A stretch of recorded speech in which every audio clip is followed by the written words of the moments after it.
secret of success. In every chapter of this book, mention is made of the money-making secret that has made fortunes for the exceedingly wealthy men whom I have carefully analyzed over a long period of years. The secret was first brought to my attention by Andrew Carnegie. The canny, lovable old Scotsman carelessly tossed it into my mind when I was but a boy. Then he sat back in his chair with a merry twinkle in his eyes and watched carefully to see if I had brains enough to understand the full significance of what he had said to me. When he saw that I had grasped the idea, he asked if I would be willing to spend 20 years or more preparing myself to take it to the world, to men and women who, without the secret, might go through life as failures. I said I would, and with Mr. Carnegie's cooperation, I have kept my promise. Editor's comments. In 1908, during a particularly down time in the U.S. economy and with no money and no work, Napoleon Hill took a job as a writer for Bob Taylor's magazine. He was hired to write success stories about famous men. Although it would not provide much in the way of income, it offered Hill the opportunity to meet and profile the giants of industry and business, the first of whom was the creator of America's steel industry, multimillionaire Andrew Carnegie, who was to become Hill's mentor. Carnegie was so impressed by Hill's perceptive mind that following their 3-hour interview, he invited Hill to spend the weekend at his estate so they could continue the discussion. During the course of the next 2 days, Carnegie told Hill that he believed any person could achieve greatness if they understood the philosophy of success and the steps required to achieve it. "It's a shame," he said, "that each new generation must find the way to success by trial and error when the principles are really clear-cut." Carnegie went on to explain his theory that his knowledge could be gained by interviewing those who had achieved greatness, and then compiling the information and research into a comprehensive set of principles. He believed that it would take at least 20 years, and that the result would be the world's first philosophy of individual achievement. He offered Hill the challenge, for no more compensation than that Carnegie would make the necessary introductions and cover travel expenses. It took Hill 29 seconds to accept Carnegie's proposal. Carnegie told him afterward that had it taken him more than 60 seconds to make the decision, he would have withdrawn the offer. For a man who cannot reach a decision promptly, once he has all the necessary facts, cannot be depended upon to carry through any decision he may make. It was through Hill's unwavering dedication that this book was eventually written. For detailed information on the life of Hill, read or listen to the audiobook of A Lifetime of Riches, the Biography of Napoleon Hill, by Michael J. Ritt, Jr. and Kurt Landers.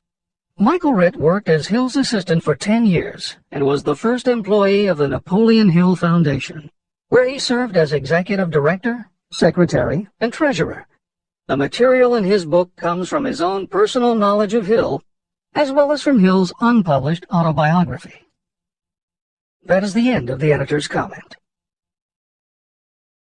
This book, Think and Grow Rich, contains the Carnegie secret, a secret that has been tested by thousands, now millions of people in almost every walk of life. It was Mr. Carnegie's idea that the magic formula, which gave him a stupendous fortune, ought to be placed within reach of people who do not have the time to investigate how others had made their money. It was his hope that I might test and demonstrate the soundness of the formula through the experience of men and women in every calling. He believed the formula should be taught in all public schools and colleges. He said that if it were properly taught, it would revolutionize the entire educational system, and the time spent in school could be reduced to less than half. In Chapter 4, On Faith, you will read the astounding story of the organization of the giant United States Steel Corporation. It was conceived and carried out by one of the young men through whom Mr. Carnegie proved that his formula will work for all who are ready for it. This single application of the secret, by Charles M. Schwab, made him a huge fortune in both money and opportunity. Roughly speaking, this particular application of the formula was worth $600 million. These facts give you a fair idea of what reading this book may bring to you, provided you know what it is that you want. Editor's comment.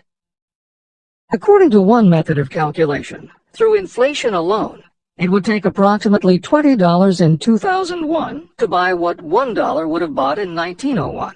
However, to find the contemporary equivalent value of $600 million is not simply a matter of multiplying by the increase in the cost of living.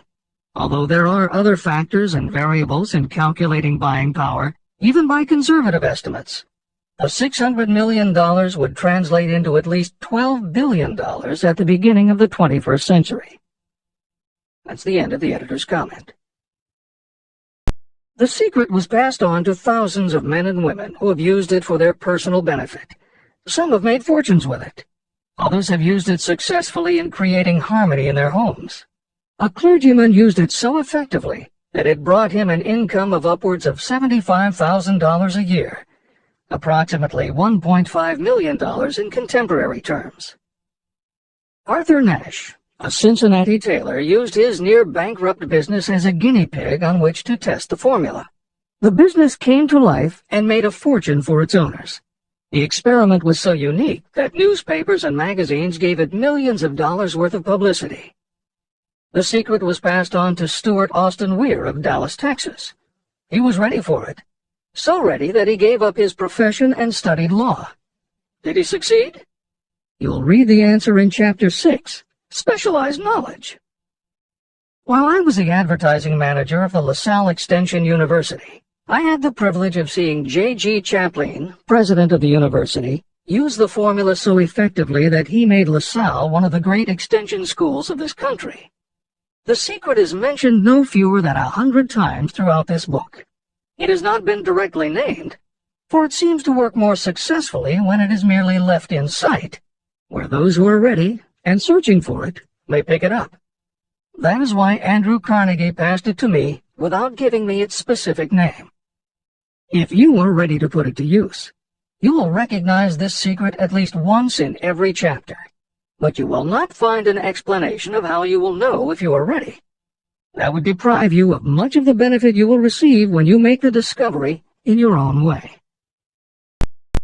If you have ever been discouraged, if you have had difficulties that took the very soul out of you, if you have tried and failed, if you were ever handicapped by illness or physical affliction, the story of my own son's discovery and use of the Carnegie formula may prove to be the oasis in the desert of lost hope for which you have been searching. This secret was extensively used by President Woodrow Wilson during the World War, and by President Roosevelt during the Second World War. It was passed on to every soldier in the training received before going to the front. President Wilson told me it was a powerful factor in raising the funds needed for the war. A peculiar thing about this secret is that those who acquire and use it find themselves literally swept on to success. However, as is often pointed out in this book, there is no such thing as something for nothing. The secret cannot be had without paying a price, although the price is far less than its value. Another peculiarity is that the secret cannot be given away, and it cannot be purchased for money. Unless you are intentionally searching for the secret, you cannot have it at any price. That is because the secret comes in two parts, and in order for you to get it, one of those parts must already be in your possession. The secret will work for anyone who is ready for it. Education has nothing to do with it. Long before I was born, the secret had found its way into the possession of Thomas A. Edison, and he used it so intelligently that he became the world's leading inventor, although he had only 3 months of schooling. The secret was passed on to Edwin C. Barnes, a business associate of Mr. Edison's. He used it so effectively that he accumulated a great fortune and retired from active business while still a young man. You will find his story at the beginning of the next chapter. It should convince you that riches are not beyond your reach, and that no matter where you are in life, you can still be what you wish to be.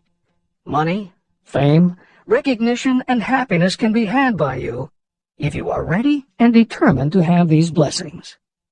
How do I know these things? You should have the answer before you finish this book. You may find it in the very first chapter, or on the last page. While I was doing the research that I had undertaken at Andrew Carnegie's request, I analyzed hundreds of well-known men. Many of them attributed the accumulation of their vast fortunes to the Carnegie secret. Among these men were Henry Ford.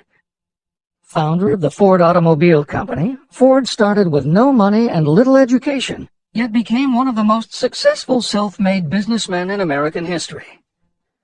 William Wrigley, Jr., a traveling salesman who found that his customers liked the chewing gum he gave away as a premium better than the goods he sold, so he started his own company. John Wanamaker, known as the Merchant Prince, he created the world's first department store and was hailed for his innovations in marketing, customer service, and employee benefits. James J. Hill, known as the Empire Builder, he built the transcontinental Great Northern Railway, encouraged homesteading in the West, then established shipping routes linking America to Asia. George S. Parker, a school teacher who grew tired of fixing his students' pens, he created a new design, founded the Parker Pen Company, and turned a simple idea into a fortune. E.M. Statler, the son of a poor pastor, he started as a bellboy and worked his way up until he was able to start his own chain of Statler hotels, famous for their luxury and service with a smile. Henry L. Doherty started at age 12 as an office boy for Columbia Gas. He went on to acquire 53 utilities companies and patented 140 innovations for natural gas and oil production. Cyrus H.K. Curtis, starting with a small agricultural weekly, Curtis turned it into Ladies' Home Journal, created Saturday Evening Post, then assembled one of the largest newspaper empires. George Eastman, inventor and founder of the Eastman Kodak Company, he created many of the innovations that popularized photography and transformed the motion picture industry. Charles M. Schwab, the right-hand man of Andrew Carnegie, he was president of Carnegie Steel Company, brokered the deal that formed U.S. Steel, and went on to found Bethlehem Steel. Theodore Roosevelt, 26th President of the United States from 1901 to 1909. John W. Davis, a lawyer and political leader, Davis was Solicitor General under President Woodrow Wilson and later appointed Ambassador to Great Britain. Elbert Hubbard, philosopher, publisher of the Fra magazine, and founder of the Roy Crofters Artists Colony, Hubbard was also the author of many bestsellers including A Message to Garcia. Wilbur Wright, a bicycle shop owner who, with his brother Orville, became the first Americans to fly heavier-than-air aircraft and pioneered the aviation industry. William Jennings Bryan, newspaper publisher, presidential nominee, Secretary of State under President William McKinley, but perhaps best known as the lawyer who defended creationism at the Scopes monkey trial. Dr. David Starr Jordan, educator, scientist, author of over 50 books, he was the nation's youngest university president at Indiana University and became the first president of Stanford University. J. Ogden Armour inherited his family's meatpacking business, turned it into a conglomerate with more than 3,000 products, was an owner of the Chicago Cubs, and a director of National City Bank and American International Corporation. Arthur Brisbane, a crusading journalist and syndicated columnist, Brisbane was sought after by every major news organization and was the most read and highest-paid editorial writer of his day. Dr. Frank Gonzalez, a Chicago preacher who delivered such a powerful sermon, Philip D. Armour gave him $1 million to start the Armour Institute of Technology, of which he became president. Daniel Willard, president of the B&O Railroad for more than 30 years, he was honored by having the city of Willard, Ohio, named for him. King Gillette, a traveling salesman and born tinkerer, Gillette was trying to shave on a moving train when he came up with the idea of the safety razor, which became the foundation of a corporate giant. Ralph A. Weeks, president of International Correspondence Schools, Weeks helped finance Napoleon Hill's Intra-Wall Institute, established to educate and rehabilitate prison inmates. Judge Daniel T. Wright, instructor at Georgetown Law School, where Napoleon Hill was studying when Bob Taylor's magazine gave him the assignment to write a profile of Andrew Carnegie. John D. Rockefeller. With $1,000 in savings plus another $1,000 borrowed from his father, he started a kerosene company which he grew into the giant Standard Oil and one of the world's greatest fortunes. Thomas A. Edison, inventor and entrepreneur. He perfected the electric light bulb, the phonograph, the motion picture camera, and owned the rights to more than 1,000 patented inventions. Frank A. Vanderlip, a poor boy who became a journalist, social reformer, and self-made millionaire. He was president of the National City Bank, now Citibank, and Assistant Secretary of the Treasury. F. W. Woolworth, a clerk in a general store. He pioneered the idea of fixed-price selling and self-service, and forever changed retail selling with a chain of Woolworth 5 and 10 cent stores. Colonel Robert A. Dollar. Starting with a small schooner bought to haul lumber down the West Coast, he built the Dollar Steamship Company, the largest fleet of luxury liners sailing under the U.S. flag. Edward A. Filene, founder of the Boston-based stores, he devised revolutionary methods of distribution and merchandising, and became famous for the first bargain basement department. Edwin C. Barnes, the only man Thomas Edison ever had as a partner. Barnes took Edison's failing dictaphone and sold it so successfully it became a fixture in offices and made him a multimillionaire. Arthur Nash, a Cincinnati tailor who used his bankrupt business as a guinea pig for the Carnegie Secret and was so successful the newspapers made him famous as Golden Rule Nash. Clarence Darrow, famed as a lawyer, public speaker, and defender of the underdog, Darrow is best known as the lawyer who defended teaching the theory of evolution at the Scopes monkey trial. Woodrow Wilson, 28th President of the United States of America from 1913 to 1921. William Howard Taft, 27th President of the United States of America from 1909 to 1913.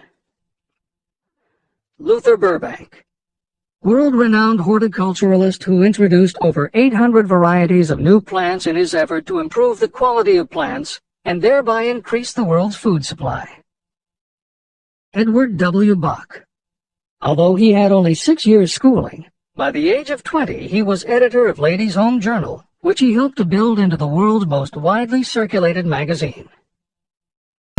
Frank A. Munsey, a telegraph operator who quit to launch Argosy magazine, then parlayed his fortune into a newspaper empire that included the Washington Times and the New York Herald. Albert H. Gary, chairman of U.S. Steel, at the time the largest corporation in the world, Gary spearheaded the construction of its first major project, the Gary Works Steel Plant, and the city of Gary, Indiana. Dr. Alexander Graham Bell, best known as the inventor of the telephone, Bell also perfected recording devices, advances in aircraft, and was a co-founder of the National Geographic Society. John H. Patterson, president of National Cash Register, Patterson was known as an advertising visionary and a genius at motivating his sales force, which made NCR the leader in its field. Julius Rosenwald, a small manufacturer who foresaw the future of mail order, he bought 25% of Sears Roebuck and Company, and together with Richard Sears built it into an icon of American business. Stuart Austin Weir, a construction engineer Hill met in the Texas oil fields who, inspired by the Carnegie Secret, went to law school after age 40 and also helped publish Napoleon Hill's magazine. Dr. Frank Crane, a noted psychologist, essayist, and author of the book 4-Minute Essays on subjects such as the price of liberty, pragmatism, the duty of the rich, and how to keep friends. J.G. Chaplin, president of the LaSalle Extension University at the time Napoleon Hill worked in the university's advertising and sales department, where he first realized his talent for motivating people. Jennings Randolph, a congressman, then U.S. Senator from West Virginia. Randolph was a lifelong admirer of Napoleon Hill, and it was he who encouraged Hill to act as advisor to President Franklin Delano Roosevelt. These names represent a small fraction of well-known Americans whose achievements, financial and otherwise, prove that those who understand and apply the Carnegie secret reach high positions in life. Editor's comment. As Napoleon Hill says, the preceding list includes only some of the more than 500 multimillionaires and extraordinarily successful individuals whom Napoleon Hill interviewed prior to writing Think and Grow Rich. It does not include the equally impressive list of people he came in contact with after the publication, nor does it include the names of those who did not have the opportunity to meet Napoleon Hill personally, but who attribute their success to having read this book. It is said that Napoleon Hill and Think and Grow Rich have made more millionaires than any other person in history. It might equally well be said that Napoleon Hill inspired more motivational experts than any other man in history. It is practically impossible to find a motivational speaker who does not draw upon Hill's work. His influence can be seen in the writings of his early peers, Dale Carnegie and Norman Vincent Peale. Later successful authors and speakers such as W. Clement Stone, Og Mandino, and Earl Nightingale either worked directly with Napoleon Hill or with the Napoleon Hill Foundation. Echoes of Hill's principles can also be found in books by people as diverse as Wally Famous Amos, Mary Kay Ash, Ken Blanchard, Adelaide Bry, Chicken Soup for the Soul authors Jack Canfield and Mark Victor Hansen, Debbie Fields, Shakti Gawain, John Gray, Susan Jeffers, Bruce Jenner, Charlie Tremendous Jones, Tommy Lasorda, Art Linkletter, Joan London, Dr. Maxwell Maltz, James Redfield, Dr. Bernie Siegel, Jose Silva, Brian Tracy, Lillian Vernon, and Dennis Waitley. Stephen Covey, author of The 7 Habits of Highly Effective People, has often spoken of the influence of Napoleon Hill. Anthony Robbins, arguably the most successful motivational author and speaker at the beginning of the 21st century, has acknowledged Napoleon Hill as a personal hero. That is the end of the editor's comment. I have never known anyone who was inspired to use the Carnegie secret who did not achieve noteworthy success. On the other hand, I have never known anyone to distinguish themselves or to accumulate riches of any consequence without possession of the secret. From these two facts, I draw the conclusion that the secret is more important for self-determination than anything you receive through what is popularly known as education. Somewhere, as you read, the secret will jump from the page and stand boldly before you, if you are ready for it. When it appears, you will recognize it. Whether you receive the sign in the first chapter or the last, stop for a moment when it presents itself, and make a note of the time and place.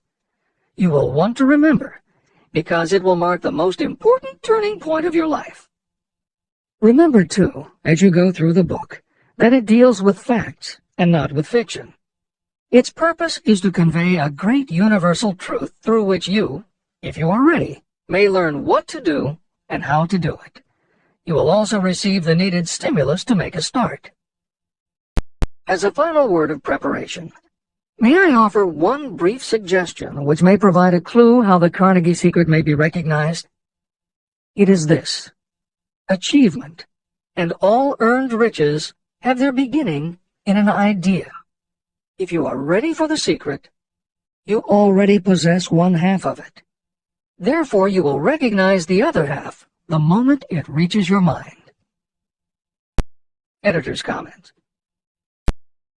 Unlike much of the business and motivational literature available, Think and Grow Rich is not written for readers to skip around from chapter to chapter, taking a concept here and an idea there to solve the problem of the moment. This book is written as a carefully integrated whole, to be read in its entirety, from beginning to end. Concepts that are introduced in one chapter recur in other chapters where their meaning and significance rely upon the reader having already assimilated the earlier knowledge. The chapters are designed to build upon one another in such a way that every word is to be read, every idea is to be considered, and every concept is to be understood and absorbed. Think and Grow Rich is often called the first philosophy of personal achievement, and a philosophy is more than a collection of solutions to business problems. A philosophy is a system of principles that will guide your thoughts and actions, and provide you with a code of ethics and a standard of values. Think and Grow Rich will not just change what you think, it will literally change the way you think. In preparing this new and updated edition, every aspect of Think and Grow Rich has been analyzed to ensure its relevance to the current business climate. In those instances where material might be considered dated or out of step with contemporary practices, the original text has been updated or augmented with relevant new material. A hallmark of the original edition of Think and Grow Rich is that in every chapter Napoleon Hill cites real-life examples based on his own first-hand knowledge of America's most successful self-made multimillionaires. In this edition, every one of Hill's stories has been retained, and the editors have added contemporary examples and modern parallels which clearly demonstrate that Hill's principles are as up-to-date as today and still guiding those who succeed. In addition to contemporary examples, where the editors felt it would be of interest to the reader, we have included marginal notes that provide relevant information about recent developments. Where applicable, we have also suggested books or other materials that complement various aspects of Napoleon Hill's philosophy. On a more technical note, the editors have approached the written text as we would that of a living author. When we encountered what modern grammarians would consider run-on sentences, outdated punctuation, or other matters of form, we opted for contemporary usage. Those readers familiar with earlier editions will note that the chapter numbers have been changed in this edition. Originally, Think and Grow Rich began with an unnumbered chapter, a word from the author. In this edition, that text appears as Chapter 1, and is renamed The Secret of Success.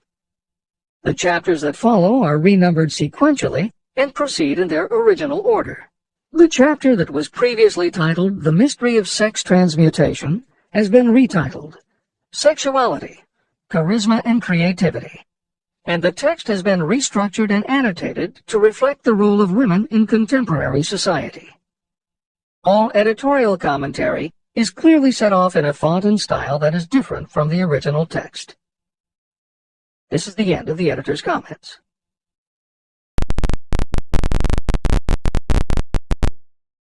Both poverty and riches are the offspring of thought.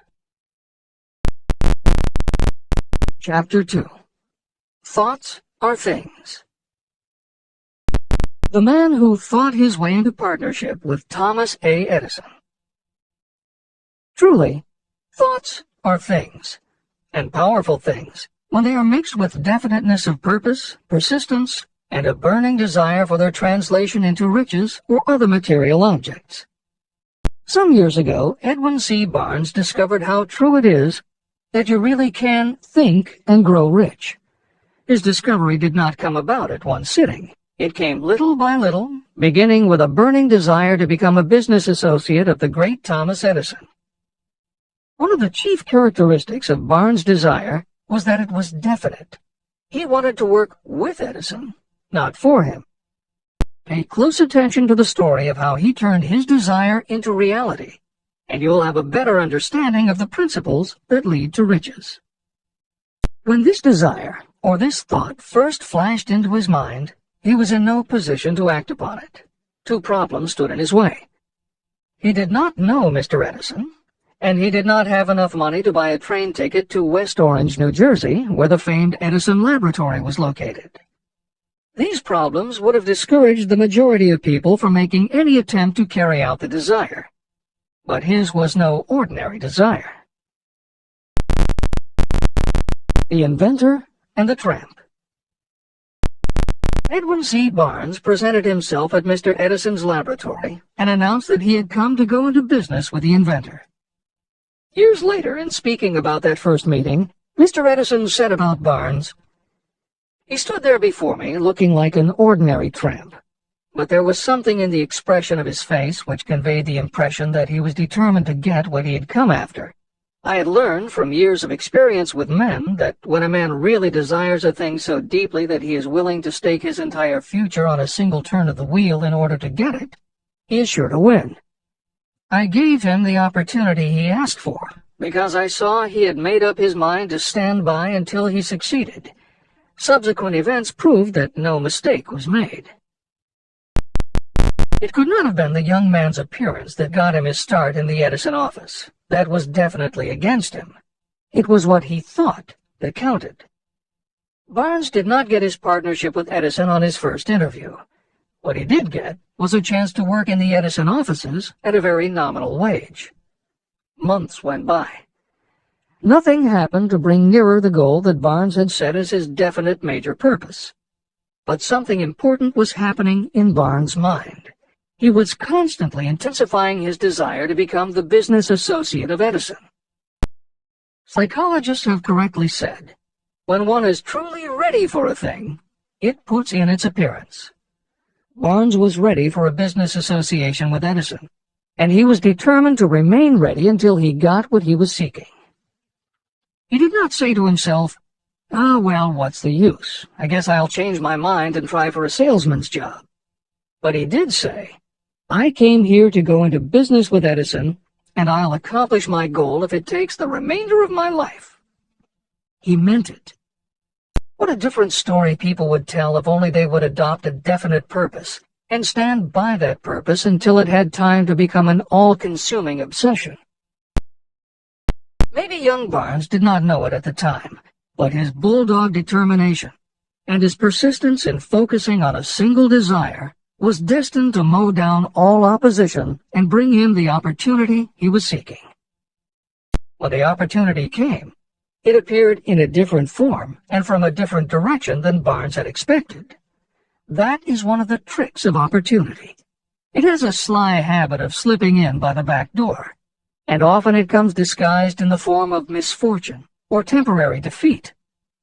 Perhaps this is why so many people fail to recognize opportunity. Mr. Edison had just perfected a new device, known at that time as the Edison dictating machine. His salesmen were not enthusiastic about the machine. They did not believe it could be sold without great effort. Barnes saw his opportunity. It had crawled in quietly, hidden in a queer-looking machine that interested no one but Barnes and the inventor. Barnes knew he could sell the Edison dictating machine, and he told Edison so. Edison decided to give him his chance. And Barnes did sell the machine. In fact, he sold it so successfully that Edison gave him a contract to distribute and market it all over the nation. Out of that business association, Barnes made himself rich in money, but he did something infinitely greater. He proved that you really can think and grow rich. How much actual cash that original desire of Barnes was worth to him, I have no way of knowing. Perhaps it brought him $2 or $3 million. Editor's comment. $3 million in the early years of the 20th century would be comparable to more than $50 million in terms of buying power at the beginning of the 21st century. This is the end of the editor's comment. But the amount becomes insignificant compared with the greater asset he acquired. The definite knowledge that an intangible impulse of thought can be transmuted into material rewards by the application of known principles. Barnes literally thought himself into a partnership with the great Edison. He thought himself into a fortune. He had nothing to start with except knowing what he wanted, and the determination to stand by that desire until he realized it. 3 feet from gold. One of the most common causes of failure is the habit of quitting when you're overtaken by temporary defeat. Every person is guilty of this mistake at one time or another. During the gold rush days, An uncle of my friend R.U. Darby was caught by gold fever, and he went west to Colorado to dig and grow rich. He had never heard that more gold has been mined from the thoughts of men than has ever been taken from the earth. He staked a claim and went to work with pick and shovel. After weeks of labor, he was rewarded by the discovery of the shining ore. He needed machinery to bring the ore to the surface. Quietly, he covered up the mine and returned to his home in Williamsburg, Maryland. He told his relatives and a few neighbors about the strike. They got together the money for the machinery and had it shipped. R.U. Darby decided to join his uncle, and they went back to work the mine. The first car of ore was mined and shipped to a smelter. The returns proved they had one of the richest mines in Colorado. A few more cars of that ore would clear their debts. Then would come the big killing in profits. Down went the drills. Up went the hopes of Darby and Uncle. Then something happened. The vein of gold ore disappeared. They had come to the end of the rainbow, and the pot of gold was no longer there. They drilled on, desperately trying to pick up the vein again, all to no avail. Finally, they decided to quit. They sold the machinery to a junkman for a few $100s and took the train back home. The junkman called in a mining engineer to look at the mine and do a little calculating. The engineer advised that the project had failed because the owners were not familiar with fault lines. His calculations showed that the vein would be found just 3 feet from where the Darbys had stopped drilling. And that is exactly where it was found. The junkman took millions of dollars in ore from the mine because he knew enough to seek expert counsel before giving up. Long afterward, Mr. Darby recouped his loss many times over when he made the discovery that desire can be transmuted into gold. The discovery came after he went into the business of selling life insurance. Never forgetting that he lost a huge fortune because he stopped 3 feet from gold, Darby profited by the experience in his newly chosen field. He simply said to himself, "I stopped 3 feet from gold, but I will never stop because men say no when I ask them to buy insurance." Darby became one of a small group of men who sell over $1 million in life insurance annually. He owed his stickability to the lesson he learned from his quitability in the gold mining business. Before success comes in anyone's life, that person is sure to meet with much temporary defeat, and perhaps some failure. When defeat overtakes a person, the easiest and most logical thing to do is to quit. That is exactly what the majority of people do. More than 500 of the most successful people this country has ever known told me their greatest success came just one step beyond the point at which defeat had overtaken them. Failure is a trickster with a keen sense of irony and cunning. It takes great delight in tripping you just when success is almost within reach. Editor's comments. Napoleon Hill's creed, "Every failure brings with it the seed of an equivalent success," was the inspiration for entrepreneur and motivational speaker Wayne Allen Root to write his book, The Joy of Failure. Published in the late 1990s, it not only tells Wayne's personal story of using his failures as stepping stones to success, he also recounts stories from other successful people, which prove that the rich and famous got to be that way only because of what they learned from their failures. People such as Jack Welch, the hugely successful CEO of General Electric, who early in his career failed dramatically when a plastics plant for which he was responsible blew up. Billionaire Charles Schwab was a failure at school and university, flunking basic English twice due to a learning disability, and then failed on Wall Street more than once before he thought of the idea that grew to make him very rich indeed. Sylvester Stallone, Bruce Willis, Oprah Winfrey, Bill Clinton, Stephen Jobs, Donald Trump, and a host of other equally well-known achievers all had to fail in order to learn the lessons that ultimately made them successes. Every one of them was a failure, but none of them was defeated.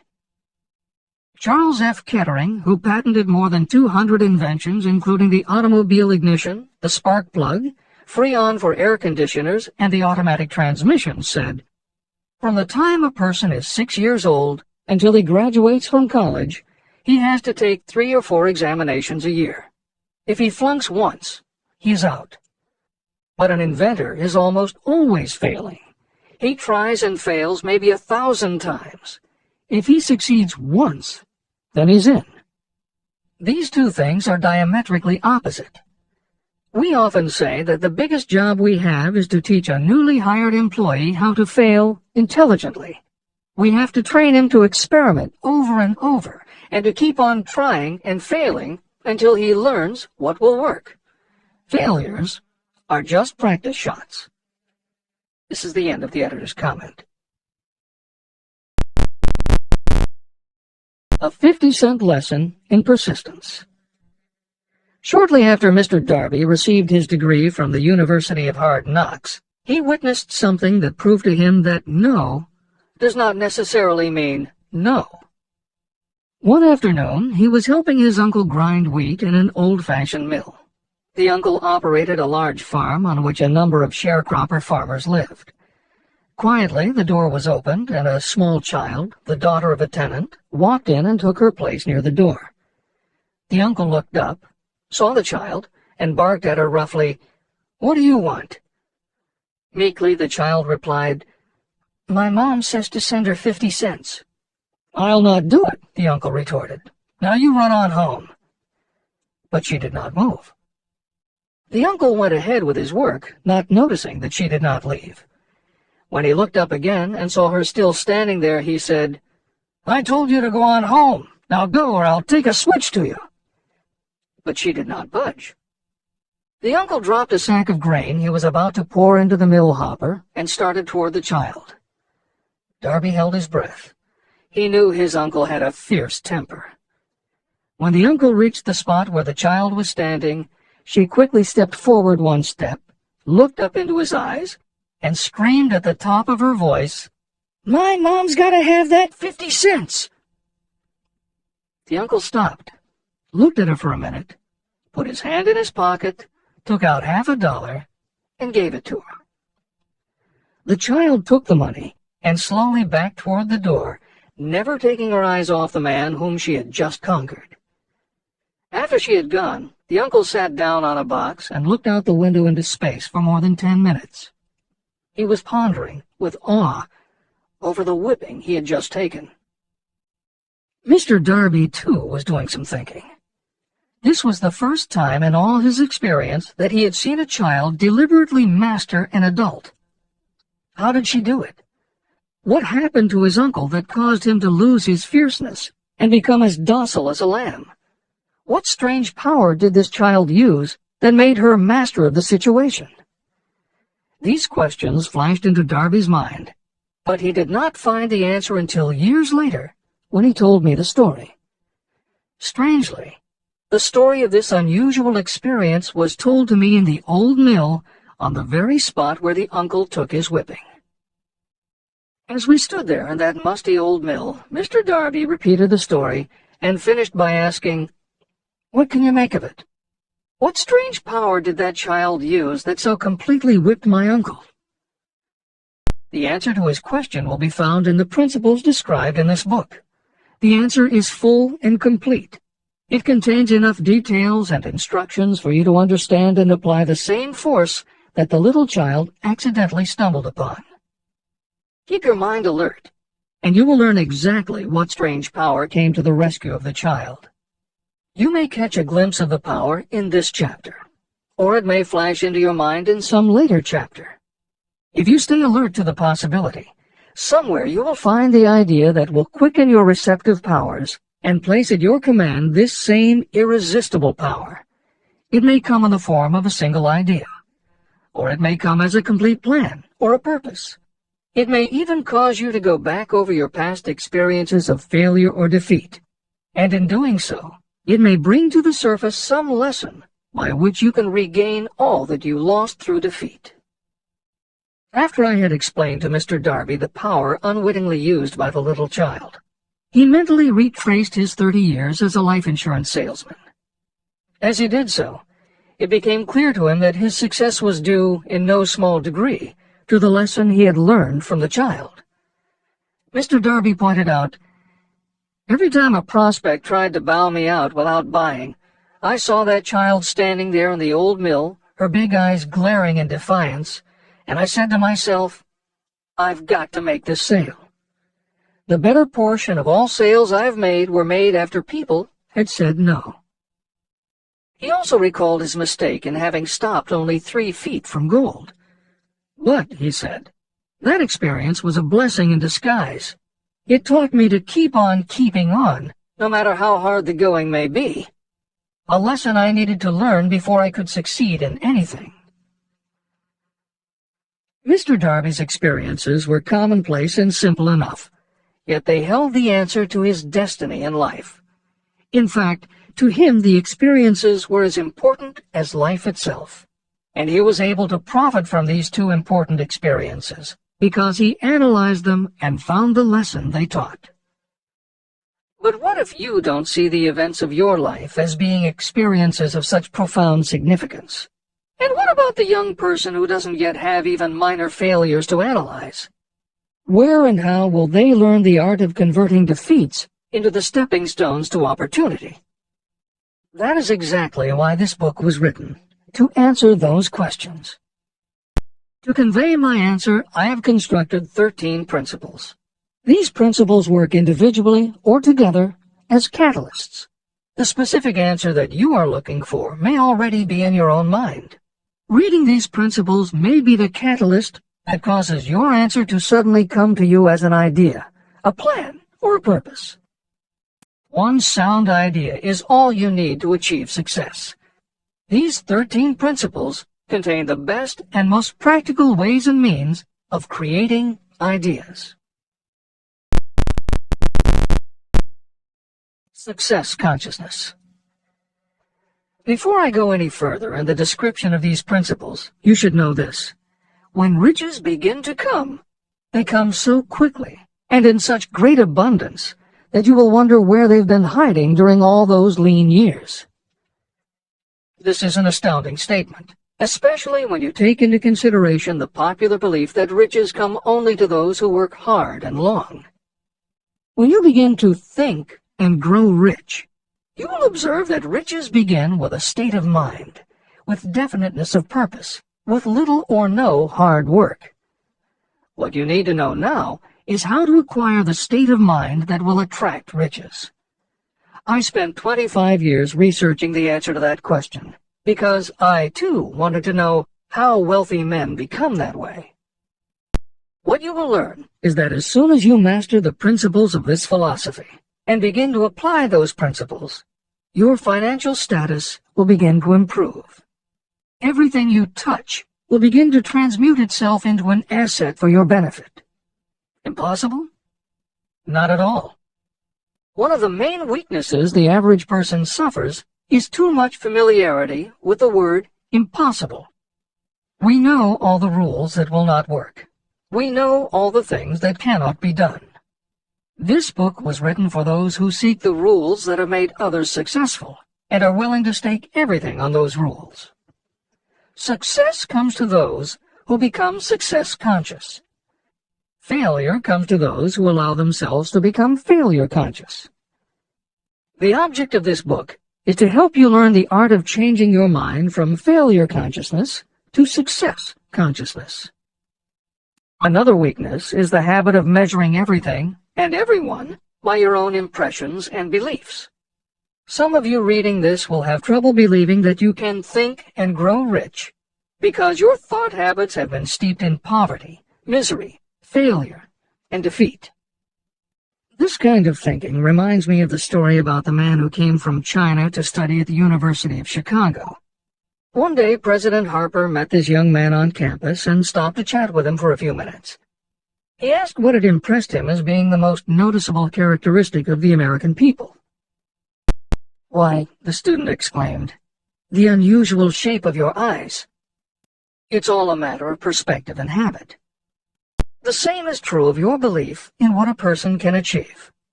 If you have formed the habit of seeing life only from your own perspective, you may make the mistake of believing that your limitations are in fact the proper measure of limitations.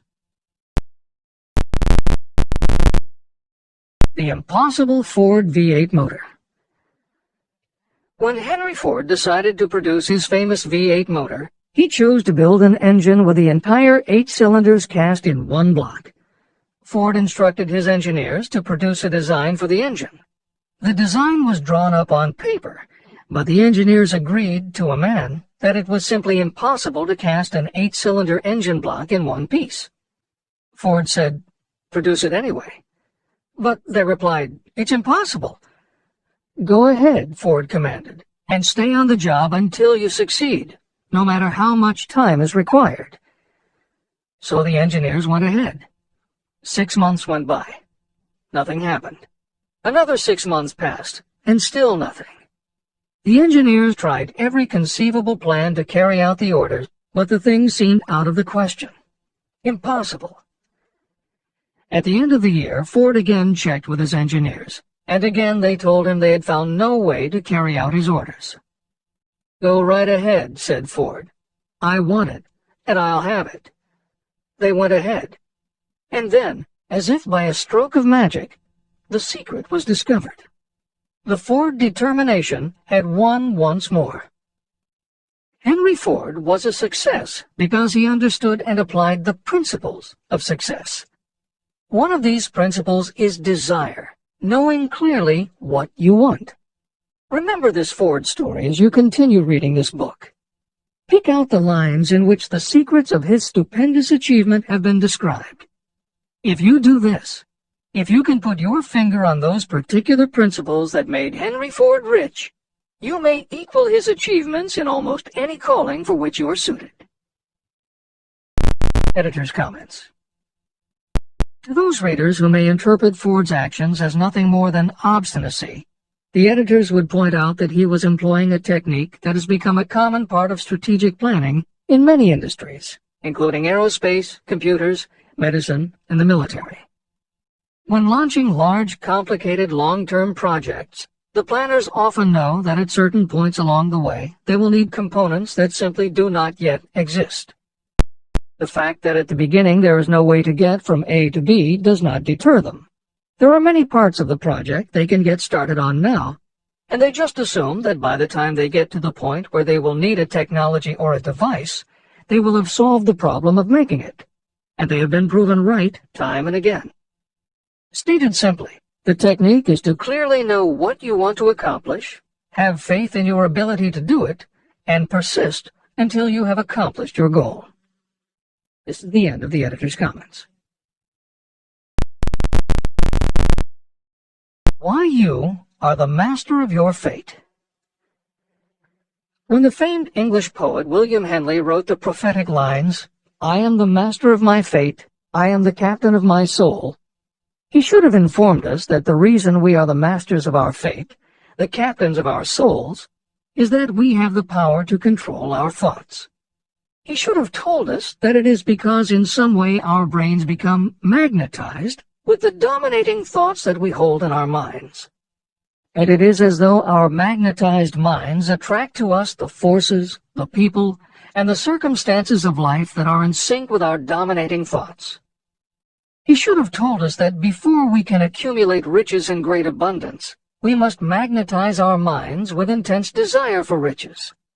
That we must become money-conscious until the desire for money drives us to create definite plans for acquiring it. But, being a poet, Henley contented himself by stating a great truth in poetic form, leaving those who followed him to interpret the philosophical meaning of his lines. Little by little, the truth has unfolded itself, until I have come to know with certainty that the principles described in this book hold the secret of mastery over our economic fate. Principles that can change your destiny. We are now ready to examine the first of these principles, and as we do, I ask you to maintain a spirit of open-mindedness. Remember as you read that these principles are not my invention, nor are they the invention of any one person. These principles have worked for literally millions of people. You, too, can put them to work for you and your own enduring benefit. You will find it easy, not hard to do. Some years ago, I delivered the commencement address at Salem College in Salem, West Virginia. I emphasized with so much intensity the need to have a burning desire that one of the members of the graduating class became completely convinced and made it a cornerstone of his own philosophy. That young man became a congressman and an important factor in President Franklin D. Roosevelt's administration. He wrote me a letter in which he so clearly stated his opinion of the principle of desire outlined in the next chapter that I have chosen to publish his letter as an introduction to that chapter. It gives you an idea of the rewards to come. My dear Napoleon, my service as a member of Congress having given me an insight into the problems of men and women, I am writing to offer a suggestion which may become helpful to thousands of worthy people. In 1922, you delivered the commencement address at Salem College when I was a member of the graduating class. In that address, you planted in my mind an idea which has been responsible for the opportunity I now have to serve the people of my state, and will be responsible in a very large measure for whatever success I may have in the future. I recall, as though it were yesterday, the marvelous description you gave of the method by which Henry Ford, with but little schooling, without a dollar, with no influential friends, rose to great heights. I made up my mind then, even before you had finished your speech, that I would make a place for myself, no matter how many difficulties I had to surmount. Thousands of young people will finish their schooling this year and within the next few years.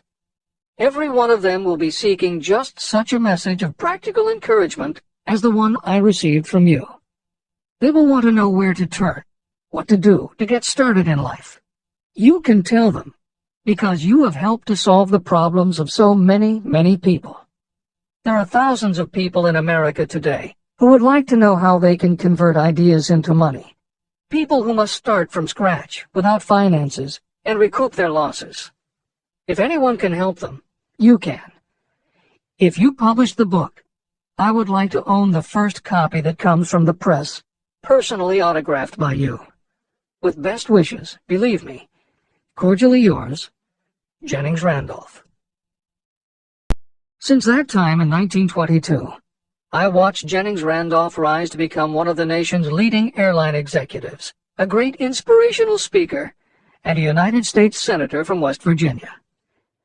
35 years after I made that speech, it was my pleasure to return to Salem College in 1957 and deliver the baccalaureate sermon. At that time, I received an honorary Doctor of Literature degree from Salem College. Editor's comments. As you begin the next chapter, the editors would like to reinforce the earlier statement that what you are reading is not just a collection of theories out of which you can cherry-pick what you like. The 13 principles of success were proven by the real-life experiences of the long list of famous successful people cited earlier by Napoleon Hill. His techniques are also practiced and endorsed by the contemporary experts and authors whom the editors mentioned, following Hill's list. More than 60 million people have purchased copies of the book that you are now holding in your hands. If this book has proven to be that successful, surely you owe it to yourself to give it every chance to work for you too. Read it. Don't question it. Do it. If you don't, if you think that you know better than Napoleon Hill, if you decide to pick and choose the parts that you will believe or follow, then, if you don't succeed, you will never know if your failure lies with this book or with you. This is the end of the editor's comments. Whatever the mind of man can conceive and believe, it can achieve. Chapter 3. Desire. The starting point of all achievement. The first step toward riches. When Edwin C. Barnes climbed down from the freight train in West Orange, New Jersey, he may have resembled a tramp, but his thoughts were those of a king. As he made his way from the railroad tracks to Thomas A. Edison's office, his mind was at work. He saw himself standing in Edison's presence. He heard himself asking Mr. Edison for an opportunity to carry out the one consuming obsession of his life, a burning desire to become the business associate of the great inventor. Barnes' desire was not a hope. It was not a wish. It was a pulsating desire which transcended everything else. It was definite. A few years later, Edwin C. Barnes again stood before Edison in the same office where he first met the inventor. This time, his desire had been translated into reality. He was in business with Edison. The dominating dream of his life had become a reality. Barnes succeeded because he chose a definite goal, placed all his energy, all his willpower, all his effort. He put everything he had into achieving that goal. 5 years passed before the chance he had been seeking made its appearance. To everyone except himself, he appeared to be just another cog in the Edison business wheel. But in Edwin Barnes' own mind, he was the partner of Edison every minute from the very day that he first went to work there. It is a remarkable illustration of the power of a definite desire. Barnes won his goal because he wanted to be a business associate of Mr. Edison's more than he wanted anything else. He created a plan by which to attain that purpose, and he burned all bridges behind him. He stood by his desire until it became the dominating obsession of his life, and finally, a fact. When he went to West Orange, he did not say to himself, "I will try to induce Edison to give me a job of some sort." He said, "I will see Edison and put him on notice that I have come to go into business with him." He did not say, "I will keep my eyes open for another opportunity in case I fail to get what I want in the Edison organization." He said, "There is one thing in this world that I am determined to have, and that is a business association with Thomas A. Edison. I will burn all bridges behind me and stake my entire future on my ability to get what I want." He left himself no possible way of retreat. He had to win or perish. That is all there is to the Barnes story of success. Allow yourself no retreat. A long while ago, a great warrior faced a situation in which he had to make a decision that ensured his success on the battlefield. He was about to send his armies against a powerful foe whose men outnumbered his. He loaded his soldiers into boats, sailed to the enemy's country, and unloaded the soldiers and equipment. Then he gave the order to burn the ships that had carried them. Addressing his men before the first battle, he said, "You see the boats going up in smoke. That means we cannot leave these shores alive unless we win. We now have no choice. We win or we perish." They won. Every person who wins in any undertaking must be willing to burn his ships and cut all sources of retreat. That is the only way you can be sure of maintaining the state of mind known as a burning desire to win. It is essential to success. The morning after the Great Chicago Fire, a group of merchants stood on State Street, looking at the smoking remains of what had been their stores. They went into a conference to decide if they would try to rebuild or if they would leave Chicago and start over in a more promising section of the country. They decided to leave, all except one. The merchant who decided to stay and rebuild pointed a finger at the remains of his store and said, "Gentlemen, on that very spot I will build the world's greatest store, no matter how many times it may burn down." That was in 1871. The store was built.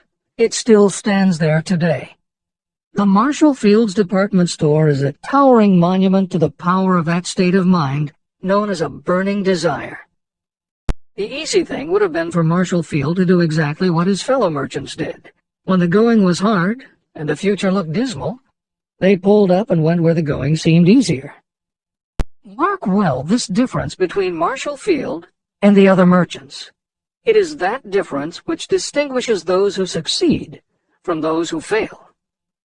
Every human being old enough to understand the value of money wishes for it, but wishing will not bring riches. Desiring riches, with a state of mind that becomes an obsession, then planning definite ways and means to acquire riches, and backing those plans with persistence, a persistence which does not recognize failure. That's what will bring riches.